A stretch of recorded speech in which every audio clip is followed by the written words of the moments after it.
आपली हेल्थ जर ठीक नसेल ना, तर आपण आपल्या हेल्थवरती काम केलं पाहिजे. कारण आपण कोणाला जर सांगत बसलो, की माझी हेल्थ खराब आहे, माझं असं आहे, माझं तसं आहे, तर लोकं आपल्याला 100 उपाय सांगतात. याच्या पहिलेच आपण भरपूर काय-काय करून बसलेलो असतोय.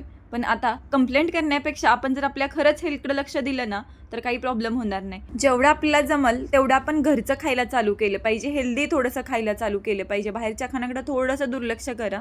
2 वर्ष होऊन गेली, माझी तब्येत ठीक नव्हती. पण जेव्हापासून मी घरचं खायला चालू केले, व्यायामाकडे लक्ष दिले, माझ्या स्वतःकडे लक्ष दिले, तेव्हापासून मला थोडंसं बरं वाटायला लागले. 3 ते 4 महिने झालं आता मी खरंच चांगलं फील करते. माझं खूप दिवस झालं मी डिंकाचा लाडू बनवायसाठी सामान आणून ठेवलं होतं, पण मला जमतच नव्हतं बनवायला. मग मी मम्मीला फोन केला आणि तिला विचारलं, "कसं बनवायचं सांग मला."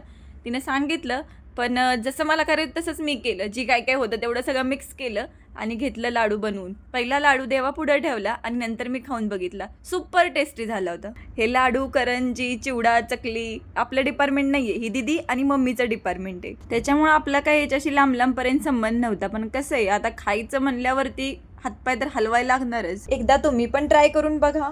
भेटूयात मग अशाच नवीन व्हिडिओमध्ये.